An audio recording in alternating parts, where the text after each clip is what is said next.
Cordial saludo, mucho gusto. Mi nombre es Luis Alfonso Delgado Saavedra, actual estudiante de la UNAD de la carrera de Derecho. El día de hoy me corresponde explicar en este guión del video el derecho constitucional y el poder constituyente, las diferencias, las aplicaciones directamente en nuestro país. Primero explicaremos qué es el derecho constitucional y es el encargado de reglamentar, ordenar, distribuir cómo funciona el Estado colombiano. Es el corazón del orden jurídico de nuestro país. Reconoce todos los derechos fundamentales de nuestra nación, estos establecidos, pactados y con la obligación de cumplirse en la Constitución de 1991. Y nos surgen tres preguntas: ¿quiénes ejercen la autoridad en el país? ¿Cuáles son los límites del poder y cómo se protegen los derechos de los ciudadanos? Sin derecho constitucional, un país no tuviera garantías demócratas, no existiera transparencia en las instituciones, no se garantizaría la democracia al pueblo, como el derecho al voto. Esto se basa y se expresa principalmente, como lo dije anteriormente, en la Constitución de 1991, la cual introdujo puntos claves luego de la Asamblea Constituyente, Nacional Constituyente, que explicaremos adelante. Los cambios que surgió en la Constitución del 1991 fueron el reconocimiento de los derechos humanos como eje central de nuestro país, la participación ciudadana en decisiones públicas, un Estado social de derecho, donde nuestros gobernantes y nuestro país está al servicio del pueblo, y la famosa y aún discutida separación de poderes, que evita abuso de autoridad. Gracias a todo esto, tenemos instituciones que deben basarse en el respeto, la transparencia, la equidad, el control y la responsabilidad con su pueblo. Esto ayudó a fortalecer la democracia y las libertades. Si nos basamos en el poder constituyente, es el poder más grande que se encuentra establecido en el Estado Nacional colombiano. El poder constituyente tiene la capacidad de intervenir la constitución política de Colombia. Un ejemplo que traigo a colación es la Asamblea Nacional de 1991, donde se ejerció control por medio del voto popular para la modificación de aquella constitución política. Es el poder del pueblo sobre cualquier tipo de gobernante. Ningún gobernante en Colombia pasa por encima ni de la Constitución y mucho menos del poder constituyente.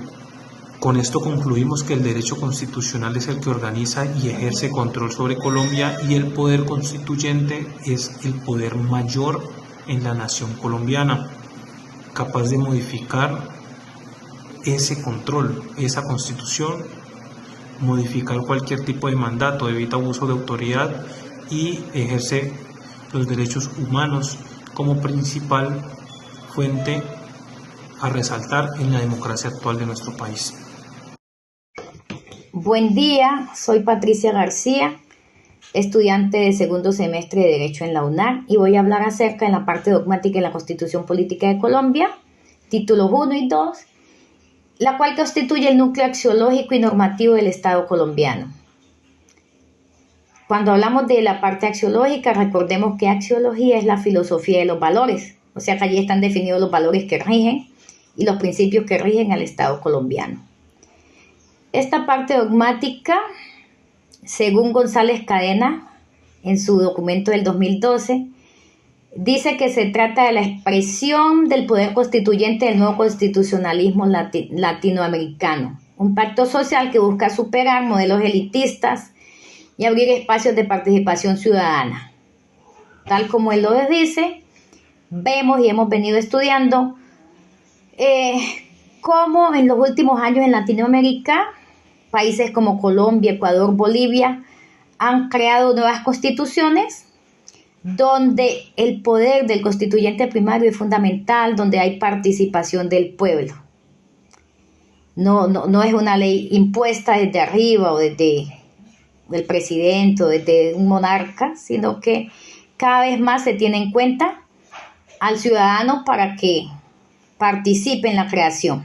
Precisamente, nuestra Constitución Política de Colombia actual surgió de un proceso participativo de los años 80, que se denominó la séptima papeleta, que culminó con la promulgación de esta Constitución de 1991, que reemplazó la de 1886, que había durado más de un siglo. Puede decirse que la parte dogmática de la Constitución tiene 3 apartes. Uno sería el de los principios y valores, título 1, más o menos artículos 1 al 10. Luego la parte de los derechos y los deberes, donde están consagrados los derechos fundamentales, más o menos artículos 11 al 41. Y la parte de las garantías de protección, que es donde se definen mecanismos para proteger precisamente esos derechos que ya están consagrados como fundamentales. Entonces, en cuanto a principios y valores, vemos que el artículo 1 de la Constitución Política de Colombia define a Colombia como un Estado social de derecho fundamentado en la justicia, la dignidad humana y la solidaridad. Aquí se rompe entonces con el patrón de los estados de derecho, que son aquellos que le dan importancia a que se cumpla la ley. Aquí en Colombia no solamente debe cumplirse la ley, sino que el Estado tiene unos fines especiales que buscan la igualdad, que buscan la justicia y que tienen muy en cuenta la dignidad humana. También allí, en esta parte de los principios y valores, en el título 1, tenemos el reconocimiento a la diversidad étnica y cultural y el deber de proteger las riquezas naturales, artículos 7 y 8.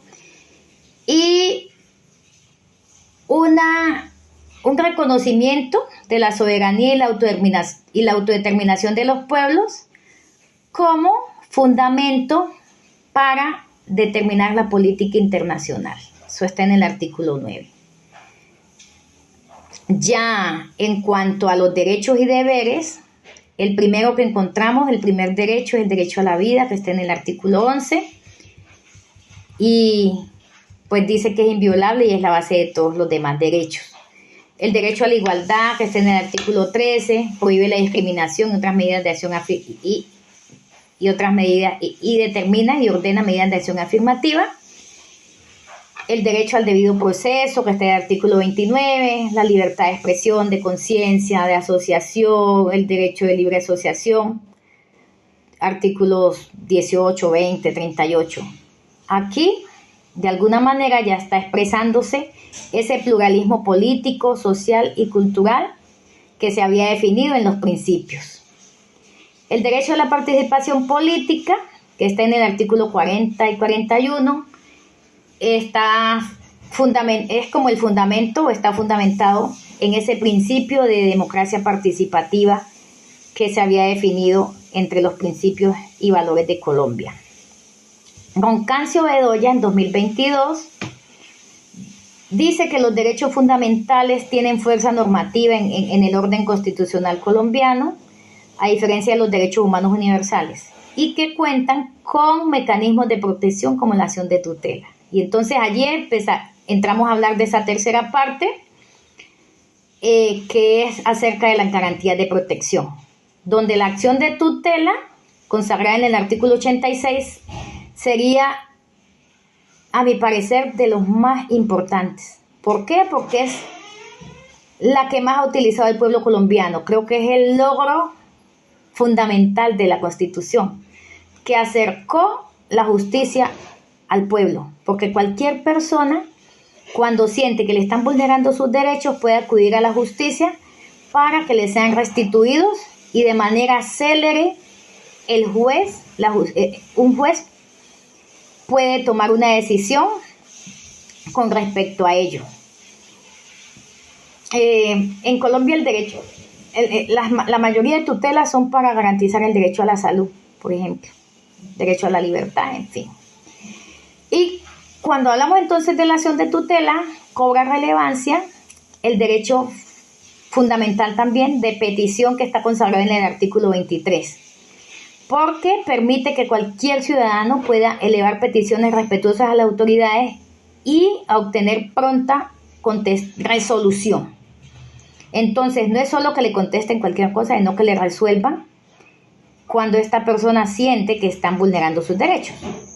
Si le hacen caso omiso, si no le resuelven, puede acudir ante un juez e invocar una acción de tutela para proteger el derecho de petición. Bueno, hay una relación entre la parte dogmática y la parte orgánica que es muy importante. La parte orgánica es la que regula la estructura del Estado y las ramas del poder público. La parte dogmática es el marco, es el límite, de alguna manera, de esta parte orgánica. ¿Por qué? Porque un juez no puede fallar por fuera de la Constitución, ningún juez.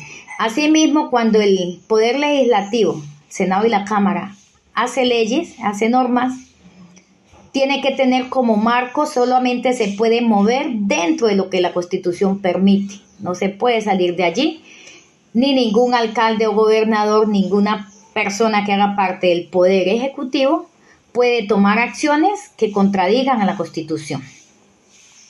Por último, decir pues que nuestra Constitución es hermosa, pero lastimosamente pues todos esos derechos allí consagrados no se cumplen, se violan constantemente, y por eso es que los ciudadanos siempre tenemos que estar tratando de conquistar esos derechos, porque los derechos no están dados en la sociedad, y accediendo a mecanismos de protección tan importantes como la tutela. Muy buenas tardes, me presento, mi nombre es Eliana Marcela Guaranguay Chamorro. El día de hoy les voy a hablar sobre el poder constituido y la parte orgánica de la Constitución. El poder constituido es un poder instituido por el constituyente primario a través de la parte orgánica de la Constitución.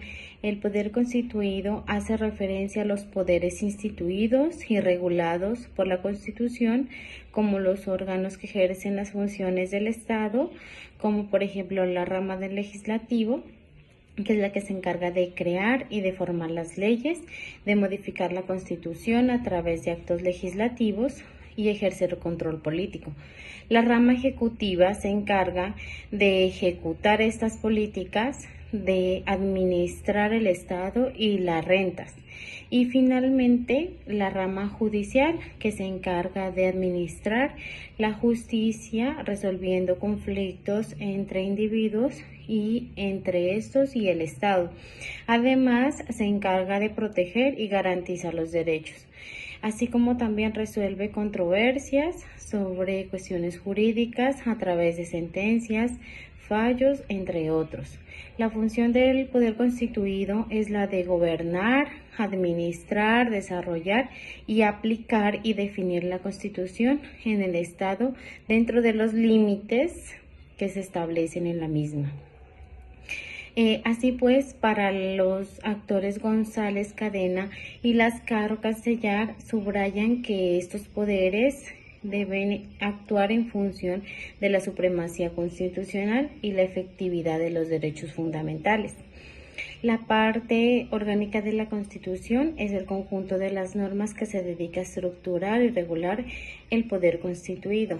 Se encarga de definir su forma de gobierno y estructura de Estado, como por ejemplo en los estados unitarios que conocemos a Colombia, o Estado federal como lo es México, al igual que define los órganos de poder público como el Congreso, la Presidencia, tribunales y por ende las funciones y competencias específicas de cada órgano, así como también define los procedimientos para su interacción, formando leyes, control político, entre otros. Aunque el poder constituido nace para defender la Constitución, puede desviarse y para ello está el Poder Judicial como guardián de la Constitución, que debe corregir las acciones de otros poderes como el legislativo y el ejecutivo cuando estos desconocen los límites establecidos por la parte orgánica. La parte orgánica establece estructuras fijas, sin embargo, las dinámicas sociales y políticas pueden generar tensiones.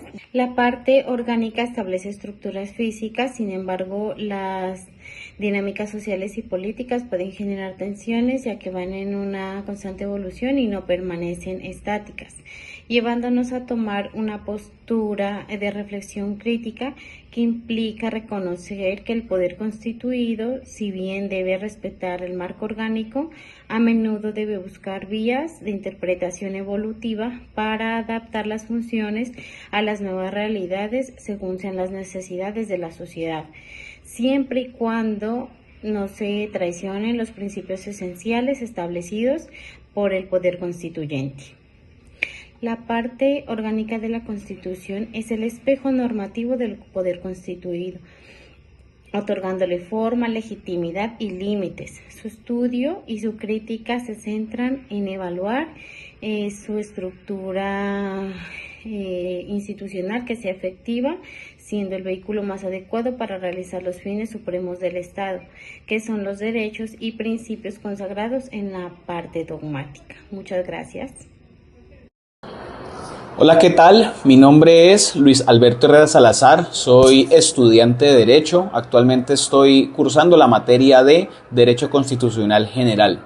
En este video voy a hablar acerca del nuevo constitucionalismo, el cual es una corriente sociopolítica que surge a finales de la década de los 90 con el objetivo de impulsar como tal una visión renovadora del Estado, con nuevas vertientes y enfoques, puntualmente garantizar los derechos humanos y los derechos fundamentales.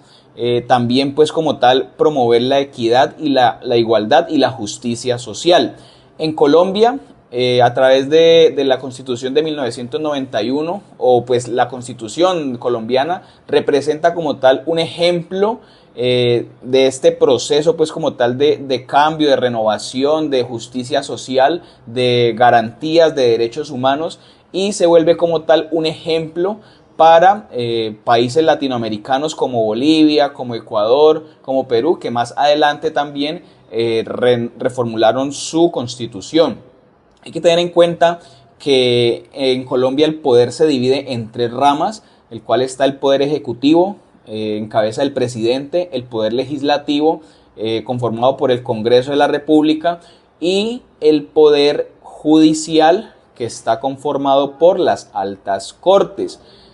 Todo esto conforma el Estado, y pues estas tres ramas del poder deben como tal trabajar de manera articulada para garantizar los derechos fundamentales y los derechos humanos de los ciudadanos y de los como tal colombianos. Aunque el presidente de la República, que es la rama ejecutiva, tiene amplio margen de acción, el Congreso y las altas cortes lo que hacen es delimitar ese poder, con el objetivo de, vuelvo y repito, garantizar los derechos humanos de los colombianos. Por su lado, pues el Congreso lo que hace es aprobar o negar las leyes o los proyectos de ley que el gobierno nacional quiera pues como tal imponer a los colombianos, y por su